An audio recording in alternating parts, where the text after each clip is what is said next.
Bonjour tout le monde, j'espère que vous allez bien. On se retrouve dans ce Get Ready With Me du dimanche pour discuter d'un produit qui fait beaucoup parler de lui ces derniers temps. Enfin de deux produits, puisque j'ai acheté les deux nouveautés de chez Becca.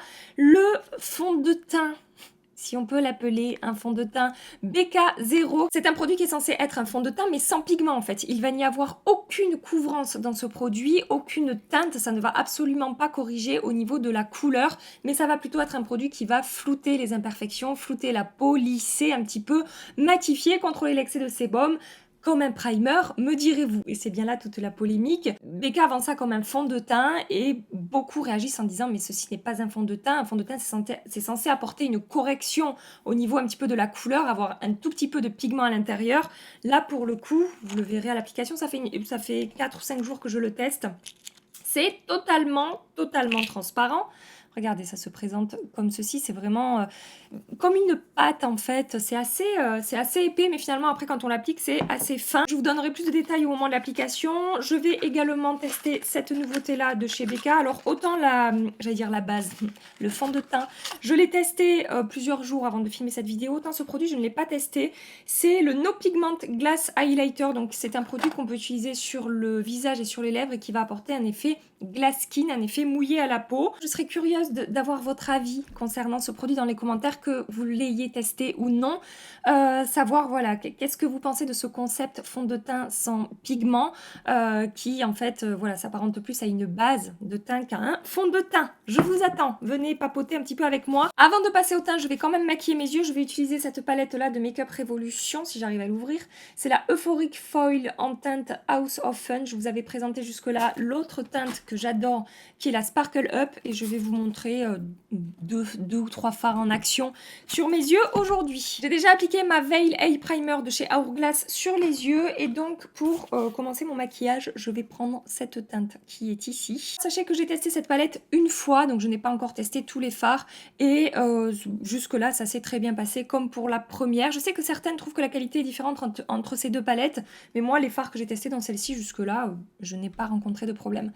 Donc, je vais commencer par appliquer cette teinte dorée métallisée sur ma paupière mobile. Vous pouvez voir que ça marque très bien, que ça ressort très bien, que c'est bien métallisé, bien crémeux, bien fondant. Regardez ce fard, regardez ce fard. Il est super beau. Et ensuite, je prends cette teinte-là. Je vous préviens, je vais faire quelque chose de très simple, hein. Je voulais juste vous montrer 2-3 fards en action. C'est vraiment des produits Becca dont je veux vous parler aujourd'hui. Donc, toujours au doigt. Je vais l'appliquer dans mon coin externe. Alors, je vous avoue que cette teinte que je n'avais pas encore testée, ça se passe pas super bien. Faites voir. Ah ouais, non, même au swatch, c'est pas terrible du tout. Alors là, pour le coup, je rencontre absolument pas ça dans l'autre palette. Ah ouais, non, ça ne fonctionne pas. Ouh, tiens donc. Alors avec ce fard, je commence à comprendre, hein, celles qui m'ont dit oui, Gaby, tu verras, la qualité n'est pas la même entre les deux palettes. Je vais prélever celui-ci. Faites voir le swatch. Ah ben voilà, là oui, vous voyez, là c'est ce que je connais de ces fards-là. Celui-là, c'est un peu une catastrophe. Je suis pas contente. Écoutez, je vais prendre le fard qui fonctionne et je vais venir tapoter ça par-dessus ce fard rouge que j'ai appliqué avant. Non mais ça va pas du tout. J'essaie de prélever ce fard là. Comme ça a l'air d'aller, vous voyez, ça ressort plutôt bien. Et en fait, quand je swatch, ça me fait un peu la même chose. Vous voyez la différence entre ce fard et ce fard? Les fards que j'avais testés jusque-là, c'est celui-ci qui fonctionne vraiment très bien. Je vous avais fait un swatch dans ma vidéo, dans ma dernière vidéo, regardez, voilà. Là, j'avais également testé déjà celui-ci que je vous ai montré sur ma paupière mobile, et ça s'est également très bien passé. Regardez, voilà, ça fonctionne très bien. Vous l'avez vu sur mon œil. Et j'avais testé également ce fard-là, et je vous fais un swatch pour que vous puissiez voir que ça se passait également très bien. Donc en fait, je crois que la qualité va être totalement aléatoire dans cette palette selon les fards, alors que dans l'autre palette, dans la teinte Sparkle Up que je vous ai déjà présentée, ça n'est absolument pas le cas. Tous les fards se comportent vraiment très bien, et je n'ai pas de différence de swatch comme ça entre les teintes.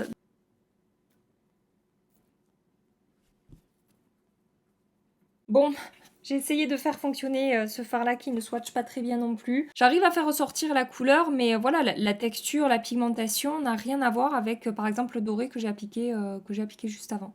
Bon, du coup, je ne vais pas avoir le même maquillage sur les deux yeux, mais c'est pas grave, je ne sors pas de chez moi aujourd'hui. Là, je suis en train de réappliquer cette teinte-là.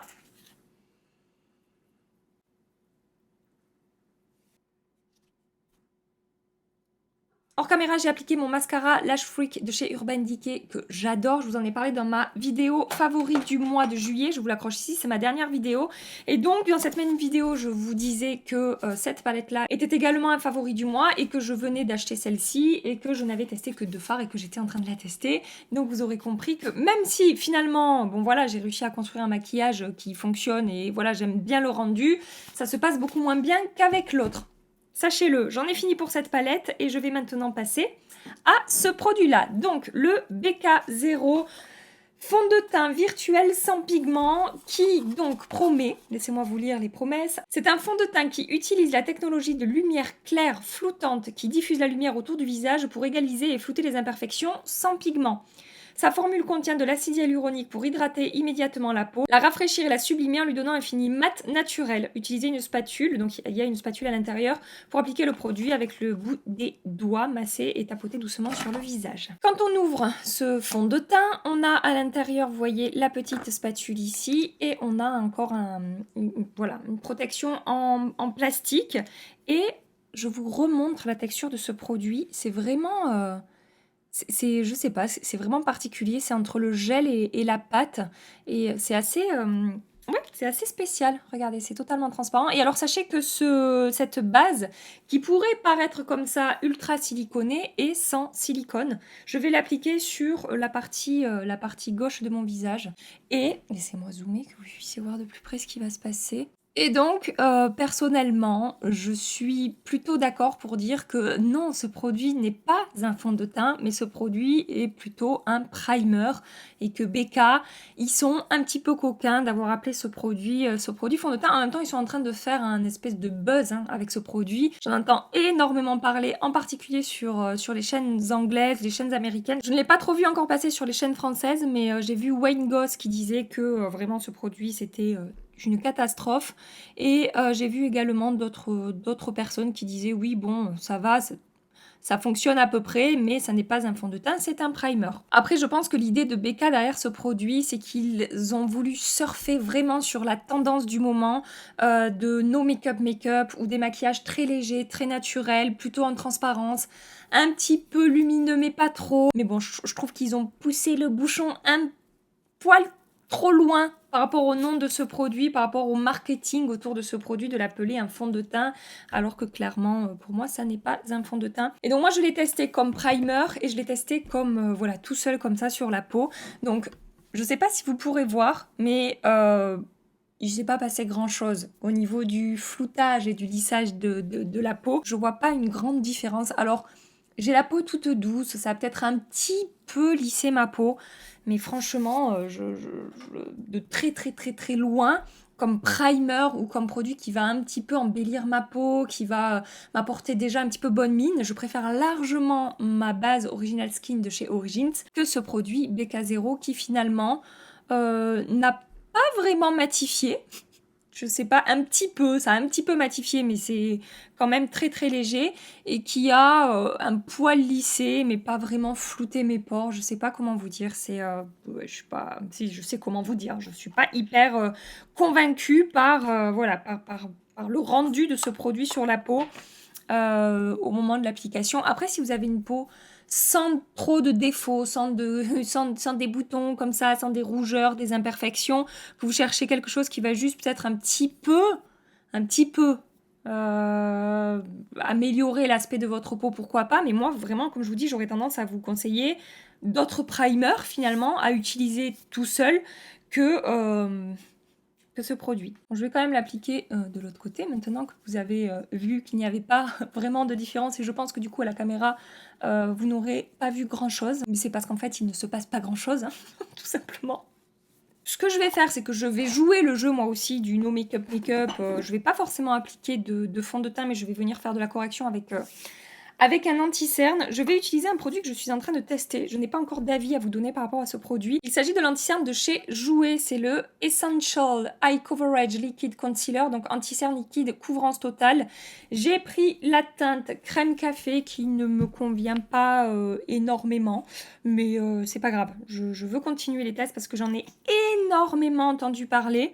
Donc voilà, j'ai vraiment eu envie d'essayer ce produit, donc je vais camoufler mes cernes évidemment. Et alors pour vous parler du produit BK comme primer quand j'applique un fond de teint par-dessus, alors ils disent que c'est un produit qui contrôle l'excès de sébum. Oui, je suis plutôt d'accord, c'est quand même un produit qui a eu un effet sur mon contrôle de sébum. Je n'ai pas trop brillé quand j'ai appliqué ce produit, c'était pas du 100%, mais c'était bien mieux que si je n'avais rien appliqué sous mon fond de teint évidemment. Et après, au niveau de la tenue du maquillage, c'est pas génial sur moi. Le maquillage a tendance à un petit peu se déplacer sur ma peau, en particulier sur mon menton. Et le soir, j'avais pas un rendu super sur la peau. Et tout le début de la semaine, là, j'ai utilisé donc ce produit de chez BK comme primer avec mon fond de teint, le Fresh Wear de chez L'Oréal. Et bon, le soir, c'était pas génial. Et hier, parce que je savais que j'allais avoir une très longue journée, j'ai utilisé ma base Origins, toujours avec ce fond de teint L'Oréal. Et franchement, rien à voir, quoi. Le soir, avec ma base Origins, j'ai pas eu besoin de faire de retouches. Enfin, le rendu était très joli sur la peau. Pour moi, il n'y a pas photo. J'ai des primers qui sont bien plus efficaces sur la peau pour flouter, lisser et pour faire tenir le maquillage que ce produit de chez BK. Donc je vous ai dit que j'appliquais pas de fond de teint, mais en fait, j'applique quand même pas mal d'anti-cerne sur ma zone T. Parce que j'ai pas mal de rougeur. Sur les joues, par contre, j'ai rien appliqué. Et sur le front, j'ai juste, j'étire juste un petit peu la matière entre mes sourcils parce que j'ai aussi des rougeurs ici. Pour l'anti-cerne Jouer, je vais continuer les tests et je vous en reparlerai. Là, vraiment, je sais pas trop... Après, non, il a un très joli rendu sur la peau. Mais vu que là, j'étire beaucoup la matière, etc., c'est pas vraiment parlant, quoi. Je vais pas me fier à ce que je fais aujourd'hui comme make-up pour juger cet anti-cerne. J'ai un bouton là sur ma tempe, le truc c'est un volcan. Je vous jure que le diamètre de la partie enflée du bouton, c'est absolument hallucinant. Et au bout, on a un cratère. Je me suis levée ce matin, je me suis fait waouh, on a passé un level là en termes de boutons. Voilà le rendu sur ma peau avec ce produit BK. Donc là, j'ai appliqué, vous avez vu l'anti-cerne, j'ai fait la correction ciblée. Après, c'est sûr que là, j'ai sur le teint, c'est un no make-up. Oui, c'est pas dégueu, hein, c'est pas dégueu. Mais j'ai fait quand même pas mal de corrections. Voilà, c'est transparent, c'est totalement transparent. Et donc maintenant, je vais tester cet enlumineur gloss. Je vous redonne son nom, c'est le No Pigment Glass Highlighter for Face and Lip. Voilà, donc ça se présente comme un gloss en fait avec un gros applicateur mousse. Je vais appliquer ça. Alors celui-là, comme je vous ai dit, je ne l'ai pas testé. Mais vu sa texture, je vous avoue que par-dessus blush, bronzer, poudre, ça risque d'être compliqué. Par-dessus des produits crème, je pense que ça doit bien se passer. Là, ça se passe plutôt bien. Ça n'enlève pas l'anti-cerne que j'ai appliqué. En même temps, je tapote, je n'étire pas la matière. Mais je pense que par-dessus des produits poudre, ça doit être bien plus compliqué. Je testerai, je vous redirai ça dans mes futures vidéos ou sur Instagram. Mais voilà, j'ai mis un doute par rapport à la texture. Je vous ai même pas fait un swatch. On est sur un produit totalement transparent qui va vraiment en fait vous apporter un effet mouillé à la peau. Il n'y a absolument pas de nacre ni de couleur dans ce produit. C'est à nouveau un produit sans pigment, mais pour un highlighter, ça me choque beaucoup moins. On est habitué à ce genre de produits en ce moment complètement transparents qui vont juste apporter un effet glossy et mouillé à la peau. Donc pour le coup, je suis moins perturbée que pour le produit précédent. Et là, pour le coup, effectivement, oui, ça m'apporte complètement un effet glass skin, un effet mouillé à la peau. Donc je vais également le déposer sur les lèvres pour voir la texture. Au niveau de la texture sur les lèvres, ça ne va pas être une texture crémeuse un petit peu épaisse comme un baume à lèvres. Moi, j'aime vraiment les textures baume à lèvres pour ce genre de produit. Là, c'est vraiment... je sais jamais comment décrire ces textures. C'est très fluide, en fait, sur les lèvres. Vous voyez ce que je veux dire ou pas? S'il vous plaît, rassurez-moi, dites-moi que vous comprenez ce que je veux dire. Après, je sais qu'il y a des personnes qui préfèrent ces textures justement plus fluides et peut-être un petit peu plus fines sur les lèvres. Et moi, on n'est pas sur ma texture préférée. Après, là, l'effet miroitant, éclatant, je peux pas dire le contraire. Là, pour le coup, ça remplit complètement complètement les promesses. Je vais maintenant réchauffer mon teint avec le Liquid Bronzer Laguna de chez NARS, qui est un de mes produits favoris en ce moment. Il était également dans ma vidéo favori. Je continue sur des produits crème ou liquide, parce que je vous avoue que vu la texture de l'enlumineur, je me sens pas appliquer des produits poudre là voilà, pour combiner avec l'enlumineur. Je suis pas sûre que les textures se seraient très très bien mariées ensemble. Je préfère rester sur du liquide.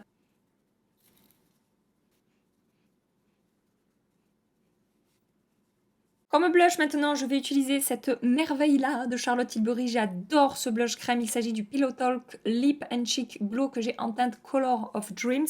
Je vous l'ai montré en action sur ma chaîne. Il était aussi dans ma vidéo des favoris du mois. J'ai eu un vrai coup de cœur pour ce produit. J'aime beaucoup, beaucoup ce blush. Attention à la pigmentation, j'ai bien tapoté le blush sur mon poignet avant de venir l'appliquer parce que je me fais surprendre des fois, je me fais avoir par la pigmentation de ce produit. Au moment de l'application du fond de teint sans pigment, j'ai oublié de vous parler de la texture sur la peau. Dans son pot, comme ça peut avoir l'air un petit peu épais. Et en fait, après, j'ai fait tomber la pastule. Et après, en fait, quand on l'applique, finalement, ça s'étire très facilement. C'est assez surprenant comme texture, ça se fond très bien à la peau, c'est facile à appliquer, ça n'est pas du tout épais sur la peau, c'est même très fin, j'ai envie de dire, et ça a un petit effet, c'est assez surprenant, ça a un petit effet frais sur la peau qui ne reste pas, hein, mais voilà, c'est un petit peu particulier comme texture, donc c'est pour ça que j'avais oublié que je voulais revenir là-dessus. Je vais maintenant poudrer à mon teint avec ma Shape Tape Setting Powder de chez Tarte. Je vais terminer mon maquillage des yeux, je prends un embout mousse et je reprends cette teinte dorée ici. Je l'applique le long de mon ras de cils inférieur en partant du coin interne. Et je prends cette teinte-là et je l'applique plutôt dans le coin externe. Et j'étire la matière vers le centre de mon œil. Je me serais bien rajouté une pointe de couleur quand même sur mes lèvres. Je vais utiliser le Satin Lip Pencil de chez NARS en teinte, excusez-moi, Giusti. Oh, ça sera dans la barre d'infos. Hein. Je vais juste teinter un tout petit peu. Hop. J'ai terminé mon maquillage. Je vous fais un petit zoom pour que vous puissiez voir le rendu final, en particulier sur le teint. Alors, vous voyez là, je peux pas dire le contraire. Hein. J'ai zéro effet de matière. C'est vraiment très très naturel au niveau du teint, vraiment très fondu. Ouais, voilà, j'ai pas du tout de texture, j'ai pas du tout d'épaisseur sur le teint. Maintenant, voilà, je vous ai donné mon avis tout au long de la vidéo concernant ce produit. Comme je vous ai dit, la tenue des fonds de teint par-dessus quand je l'applique comme primer, je ne suis pas convaincue. Contrôle de sébum, c'est bien, mais c'est pas non plus exceptionnel. Et le souci que je rencontre en fin de journée en général avec ce produit, c'est que, comme je vous ai dit, ça a un petit peu migré. J'ai peut-être un petit peu d'effet de matière dans les zones un peu critiques comme les ailes du nez et le menton. Donc c'est pas une révélation en termes de primer. Et comme fond de teint, j'ai du mal à le dire, ceci n'est pas un fond de teint. Si vous recherchez un produit sublimateur de peau, pourquoi pas? Mais j'ai l'impression de me répéter 1000 fois, hein, mais bon, c'est pas grave. Pourquoi pas, mais c'est pas forcément celui-là que je vous recommande comme sublimateur de peau. Pour le produit enlumineur et sur les lèvres, écoutez, comme effet glass skin sur la peau, effet miroitant, effet peau mouillée, je suis tout à fait d'accord, je ne peux pas dire le contraire. Sachez que ça laisse un petit effet collant sur la peau. Je préfère vous le dire, il y en a qui s'en fichent complètement, il y en a qui détestent ça. Et sur les lèvres, moi, c'est pas un produit, voilà, vu sa texture que je n'apprécie pas forcément, c'est pas un produit que je vais utiliser sur les lèvres. Après, je trouve que le fait que ce soit un produit finalement assez fluide et assez fin, c'est un produit qui se comporte du coup bien sur la peau, qui est complètement fondu, qui n'a fait aucun effet de matière. Le glow que j'ai là sur la peau, je trouve ça quand même super joli. Voilà. Pour ce qui est de la palette, vous aurez compris, autant la Sparkle Up, je l'adore, autant celle-ci, je me suis rendu compte aujourd'hui que selon les fards, certains étaient sublimes, certains vraiment c'était pas terrible du tout. Et pour l'anti-cerne de chez Jouer, je vais continuer les tests et je vous en reparlerai. Sachez que là, le rendu est très joli sur la peau. C'est très fin, ça n'a absolument pas filé, migré, bougé, c'est pas mal du tout. C'est fondu, ça fait pas sec. On en reparlera de cet anti-cerne et pour le reste des produits, j'avais déjà testé Je vais vous laisser ici pour aujourd'hui. Au pire, si j'ai quelque chose à rajouter, c'est pas sûr, mais je vous retrouve dans un commentaire épinglé. Mais je pense que je vous ai tout dit par rapport aux produits que je vous ai présentés aujourd'hui. J'espère que cette vidéo vous a plu, que vous avez passé un agréable petit moment en ma compagnie. Si c'est le cas, pensez à liker cette vidéo et à vous abonner si ça n'est pas déjà fait, si vous voulez continuer la suite des aventures YouTube avec nous. Je vous accroche 2 vidéos ici si vous voulez rester un petit peu plus longtemps avec moi, voir d'autres nouveautés en action. N'hésitez pas à cliquer. En attendant ma prochaine vidéo, je vous fais des milliards et des milliards de bisous. Mouah. Prenez soin de vous et à très bientôt. Bye bye.